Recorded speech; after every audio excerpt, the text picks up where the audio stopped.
What's good, y'all? Welcome back to another video. Today we're going to be talking about Kentucky forward Josh Jackson. More importantly, 2017 NBA draft prospect, one and done superstar talent Josh Jackson. Now I say superstar talent, and I probably should say potential superstar talent in terms of NBA, if I'm talking like that. Because Josh Jackson is almost a lock to go top 3 in the 2017 NBA draft. I wouldn't say it's a lock. I'd say it's almost a lock because drafts, man, you never know. I couldn't have told you Jaylen Brown was going to go top 5, let alone top 3 last season. The difference between last season and this season, of course, is that, the draft was pretty trash last year. There's some high-key anticipation for this upcoming 2017 draft, like I've noted many times, with the likes of Lonzo Ball, Markelle Fultz, of course, Josh Jackson. And Josh Jackson, he's a guy that apparently, he's been moving up the draft board. And I spend a lot of time talking about Lonzo and Markelle Fultz. In fact, I've spent a bunch of time talking about them. One of my biggest videos on YouTube to date is about their comparison, who's better. In the end, I give a slight edge to Markelle Fultz. I thought that he's the better NBA prospect. I felt like a team picking number 1 would rather have him. Most teams, and you gotta make exceptions, right? Because look, if the Phoenix Suns are picking number 1 and you're choosing between Lonzo Ball and Markelle Fultz, I'm picking Lonzo Ball because of the fit. I think he would mesh with your current franchise player Devin Booker better than a guy like Fultz. Because Fultz and Booker are two guys that are going to score a ton of points for you, but Lonzo Ball is a guy that can set people up. I feel like him and Booker could establish a pretty nice backcourt. I'm getting a little bit off topic, but it might be, it could be on topic, because think about it. We're seeing some draft boards move Josh Jackson. The reason why we're making this video, of course, we're seeing some draft boards move Josh Jackson to the top 2. Now, on the Hoop Talk podcast, I was on Sunday, I heard King was talking about some mock drafts had him number 1, but, 2, I actually saw mock drafts with number 2. I haven't seen any mock drafts with him at number 1, but I've seen them with him at number 2. Not all of them, but, I've seen a few. Josh Jackson, number 2, go look up, I think it was the Bleacher Report one that had him at number 2 just a few days ago. That was right after the championship game. Chad Ford didn't. Chad Ford's like the main guy for all this stuff. Anyway, Josh Jackson at number 2. What is the prospect that Josh Jackson goes top 2? Well, look, I say under no circumstance you would take Josh Jackson number 1, personally. Just because if you take a look at the teams that are picking this first pick, there's a bunch of teams in the mix here. You got the Boston Celtics, you got the Phoenix Suns, Los Angeles Lakers, Orlando Magic, Philadelphia 76ers. I think the Kings would be lucky probably to get this pick. But the first 5 teams I named, which were Celtics, Sixers, Suns, Lakers, and Magic, they're your top 5 probably most likely to get that pick. Now, or the New York Knicks, actually. The Knicks are bad, too. Now, matter of fact, I don't remember who's 13, if it's Knicks or Magic, but one of those teams could go swipe a first pick. Most likely it's going to be like the Celtics, Lakers, Suns. Those are like the 3 teams it should be. So, really, if the Celtics get the pick, I'm picking Fultz. If the Lakers get the pick, that's tough. I'd probably take Ball, honestly. I'd probably take Ball if the Suns get the pick. If the Magic get the pick, somehow I'm taking Fultz. If the Sixers get the pick, I'm taking Fultz. Or maybe I'm taking Ball. No, that's a tough one. That's a tough one. It all depends on the team around them. Probably take Ball, actually, if it's the Sixers. But, like, the Ball and Fultz thing is so close. I couldn't take Josh Jackson number 1. And the reason why I can't do that is because for me, when I think about especially Markelle Fultz, I mean, that guy is a sure thing. We know he is so skilled at so many different things. He's your perfect all-around point guard that will give you a little bit of this, a little bit of that. We know he's going to be good in the league.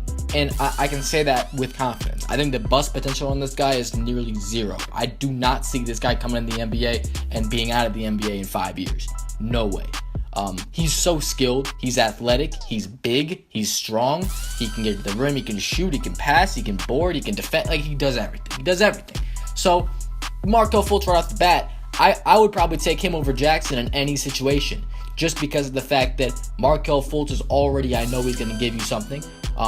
They're all one-and-done players. It's not like, a Damian Lillard situation where, he's really good off the bat, but how good is he going to get? And Damian Lillard was very fortunate because he was a senior, I believe. Wasn't he a senior? I'm hoping he's a senior for the sake of this video. But Damian Lillard, a lot of people didn't think he was going to have that much potential because they thought, he's a 4-year college guy. Again, I'm hoping he's a senior for the sake of this video.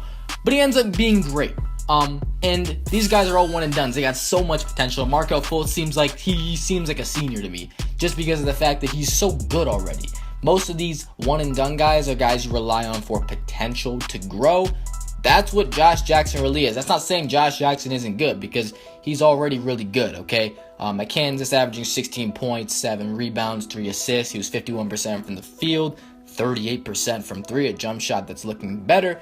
But the thing with Josh Jackson is that he's not as consistent in terms of shooting the ball. He's not, overall his game it hasn't come together as much. We know he can be a defensive force for sure.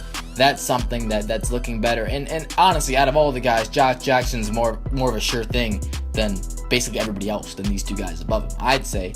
Maybe Jason Tatum is looking like, he could be really good, but he doesn't have the same ceiling as Josh Jackson. But I think the reason that Josh Jackson is so high and why he might be second on some mock drafts is because of the fact that this guy could be crazy good.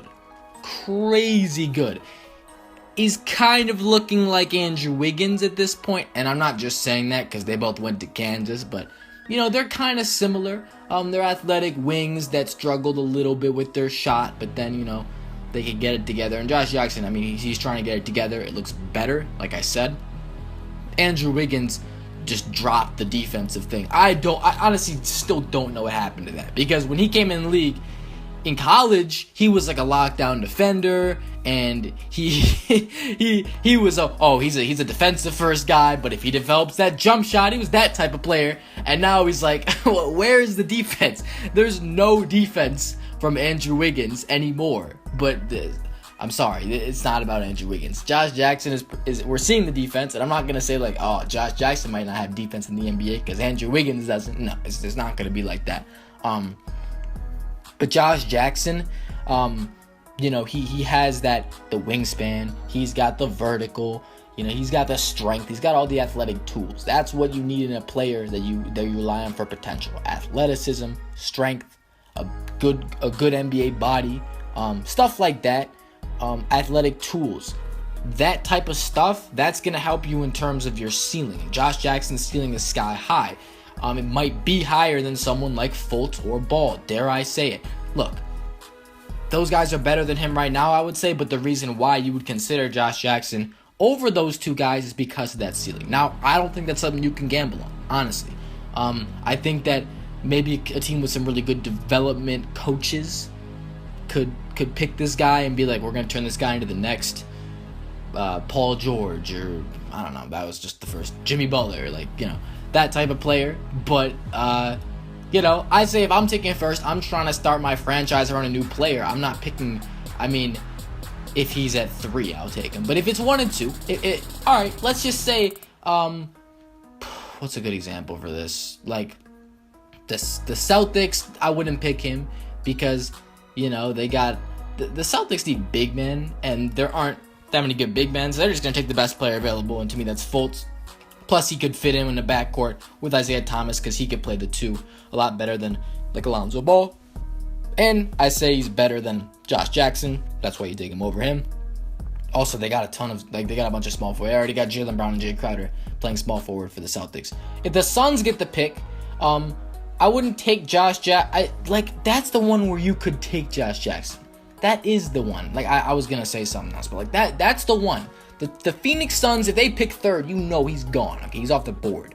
But overall, no, I don't think he's a top 2 pick.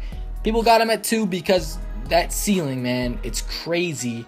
Like, if you know what to do with this guy, he's gonna be special. But the Phoenix Suns, if he lands in their lap at 3, I mean, you can't not pick him. He's perfect for their squad. You fit him around Devin Booker.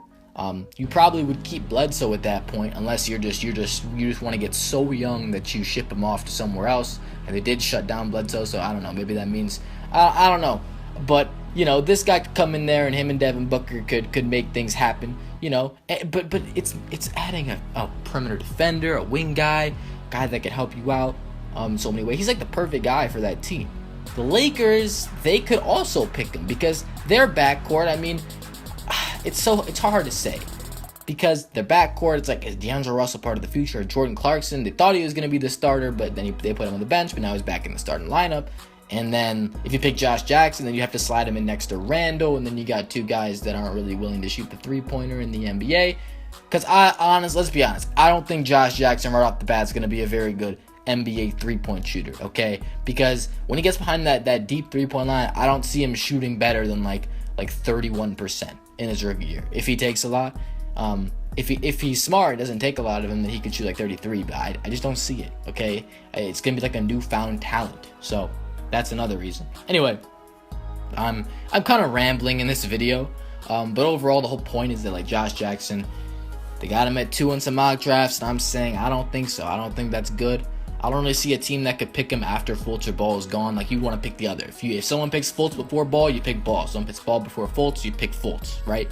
That's how I'm thinking. I'm thinking, well, you should probably just take Fultz number 1 regardless, unless you're the Suns, maybe even the Lakers. Like, then I'm getting to the point like, oh, well, maybe they're like the same. Like, I don't know. Because I thought Markelle Fultz was better, but like, he doesn't fit as well on teams as like Lonzo Ball does. So, because a lot of young teams already have some really raw talent, really good talent already. So like, you want to add someone that can be a complementary piece. That's whatever. Anyway, that's gonna do it for this video. If you enjoyed it, leave a like, comment down below where you think Josh Jackson's gonna get drafted, should get drafted, who should get drafted ahead of him, what team should pick him up, stuff like that. Let me know. Subscribe if you're new. Hit me up on Twitter. You want to talk basketball? I don't really look at comments unless they're like suggestions. But if you want to ask me a question or something, please hit me up on Twitter, links in the description, and I'm out. Thanks for watching, y'all. Peace.